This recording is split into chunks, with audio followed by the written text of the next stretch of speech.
Did this planning of your food and the carbohydrates, is that what led you to this a form of eating disorder? Yeah, definitely. It really did.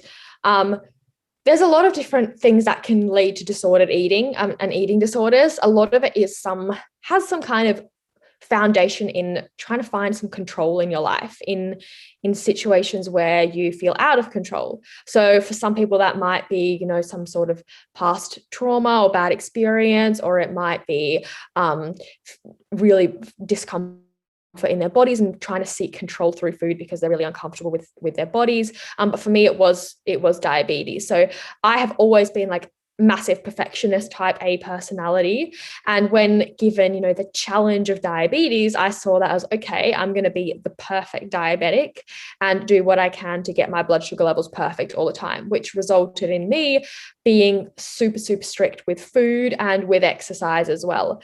And at the time when this all kind of started, this unhelpful thinking pattern, I was about 11, and I kind of thought, I can cut out carbohydrates from what I'm eating. And instead of giving myself insulin, I can just go and exercise to get my blood sugar back down. And then, I can almost like cure myself of diabetes, which, it's not possible. But I don't really know what I was thinking, but that's just kind of where my thoughts went. So I was not eating a lot of food. I was exercising a lot. I was competitive swimming at the time as well. So I was like swimming a lot, like 2 to 4 hours a day. And my weight just started to decline. And we know, like, from the evidence now, that when you're under fueling and your weight is dropping, that your thoughts around food also become a lot more obsessive and a lot more rigid.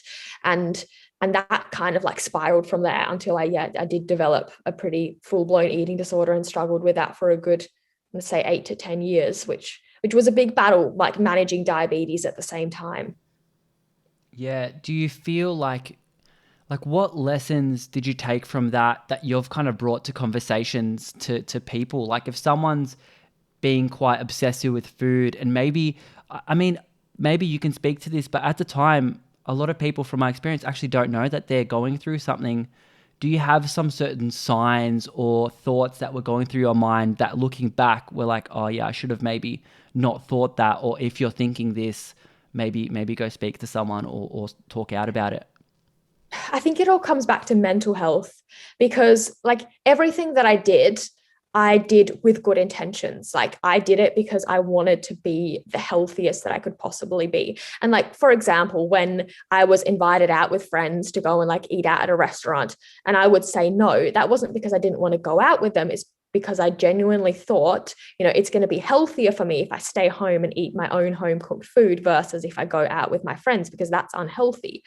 But if we really look at like our mental health and the big picture, like if you if you're feeling stressed and anxious and guilty around food all the time, then that's not healthy. So if you're doing some kind of way of eating, or you've got these food rules for yourself that are leaving you stressed, are leaving you anxious, leaving you feeling guilty, leaving you not able to socialize and eat with friends and family, then that's not actually healthy. Even if, the actual thing may have been healthy and it may be healthy for certain people, if it's having that negative, almost like a toxic impact on you, then it's not healthy. And I think just realizing that, and realizing that no matter, what your weight is, what your body shape is, what you're eating, if you're struggling with these unhelpful thoughts around food, then that is enough to go and seek help and look to start improving that. You don't have to reach a certain weight or eat nothing before you can reach out for help. It's just enough if you feel like,